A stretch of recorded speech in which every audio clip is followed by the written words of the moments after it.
Panama Jack. 2:50. Estamos grabando. Muy bien, bueno, antes que nada, hay una promesa que le he hecho a Marta y a Claudia. Me han dicho que les habías prometido un musical para la siguiente película.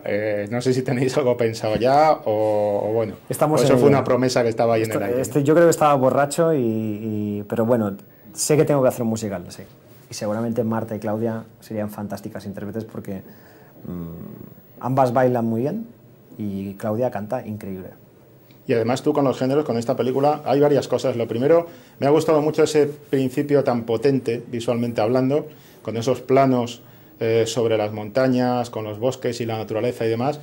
Pero curiosamente eso es más un elemento casi tipo western, ¿no? Sí. Y tu película parecerá un poco una atrocidad, pero me ha recordado mucho Centauros del Desierto, porque el protagonista aparece en las vidas de esta gente que las tienen más o menos organizadas y hace una especie de función casi de monstruo del terror. Es decir, el tipo llega y siembra el caos, ¿no?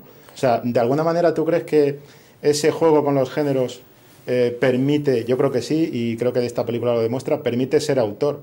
Es decir, sí, descarta ese miedo de que el director no puede ser autor si trabaja con géneros, ¿no? Sí, yo estoy, o sea, me alegra muchísimo primero que menciones Centauros del Desierto, para empezar, porque es algo que en mi universo personal está como muy presente y creo que sí, yo creo que esta cuestión de barajar, ¿no? O sea, jugar con los géneros y que no entienda nadie nada es lo más sencillo del mundo. Que alguien entienda algo y pueda emocionarse con eso, yo creo que es lo realmente complicado. No sé si lo hemos conseguido, pero realmente ahí está la autoría, ¿no? Yo creo que, como bien dices, hay algo que es muy de western, quizás porque precisamente el paisaje, que esta cosa tan tópica de que es un personaje más, realmente juega un papel que es muy parecido al del desierto en los westerns. Incluso la propuesta de casa en la que habita Alex, esta casa alejada, esta casa como al otro lado, ¿no? Lejos de la ciudad, en el campo, que tiene ese porche, que es un porche de western, es traído de western, o sea, lo pusimos allí y está copiado de los westerns. Esa idea para mí era muy importante. Yo creo que lo que tienen los westerns y que pretendía yo con la película es que los personajes son muy absolutos, ¿no? O sea, hay el héroe que vuelve, pero como bien dices, es como un Ulises trasnochado, ¿no? Sí. Porque llega tan tarde que ya Penélope se ha casado, Telémaco, aunque le reconoce como padre, ya tiene una nueva vida, ¿no?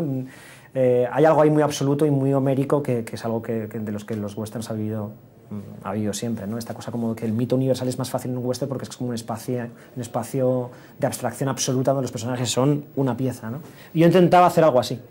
Y otra cosa que me ha gustado mucho es, yo es una de las películas, una de las pocas que he visto, que realmente utiliza los efectos visuales como una herramienta para contar una historia de personajes o de seres humanos, por decirlo así, ¿no?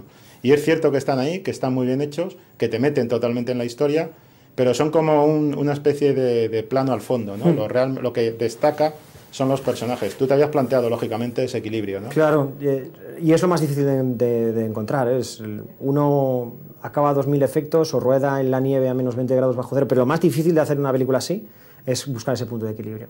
Porque sin querer los efectos se te pueden comer una peli. Bueno, y se comen muchas, ¿no? Quiero decir, es algo tan atractivo. Entonces, había esta cosa de siempre efecto al fondo, es decir, lo estás viendo por casualidad, ¿no? Como cuando, ¿no? El hecho de que aparezca un perro en una película o en un coche en la actualidad, pues es casual, ¿no? Forma parte del atrezzo, los extras que forman el coro de la actualidad de esa película. Pues aquí pasaba lo mismo, pero con robots. O sea, intentábamos que el coro de la actualidad estuviese ahí, pero no detenernos en exceso, ¿no? Es siempre, lo descubres casi por casualidad. Intento recordarte que esto pasa en un futuro, que no es un presente, pero intento que no se coma la película. Yo creo que además hay un personaje que define perfectamente eso, que es el gato, que está ahí, pero realmente está donde tiene que estar, ¿no? Y tampoco se convierte en algo... Probablemente si se hiciera un remake americano a lo mejor se haría al revés, ¿no? Es decir, los efectos se convertirían automáticamente en el primer plano de la película. Sí, y seguramente lo thrilleroso de la peli se convertiría en el primer término y la historia del triángulo seguramente quedaría en segundo, porque seguramente eso atrae a mucho más público al cine, no nos vamos a negar, ¿eh? Yo creo que al final uno tiene que dirigir las películas que casi nadie más puede hacer, ¿no? Cuando nos proponíamos hacer una película de robots aquí, teníamos muy claro que yo no pretendía bailarle el agua al cine americano. Lo que hace, lo hace fantásticamente bien. Seguramente estamos en un momento un poco extraño, de excesivo revival de cosas, pero lo hace extraordinariamente bien porque tienen extraordinarios talentos haciendo eso. Para mí no tenía ningún sentido jugar al mismo juego. Yo creo que desde aquí, desde Europa y con toda la humildad del mundo, podemos hacer cosas distintas y algunas incluso mejores, ¿no? Tenemos cierta libertad. Yo creo que esta película acaba en un punto en el cual va a ser muy difícil que una película americana acabe. Sería muy extraño, hablando de blockbusters, después evidentemente hay mucho cine independiente.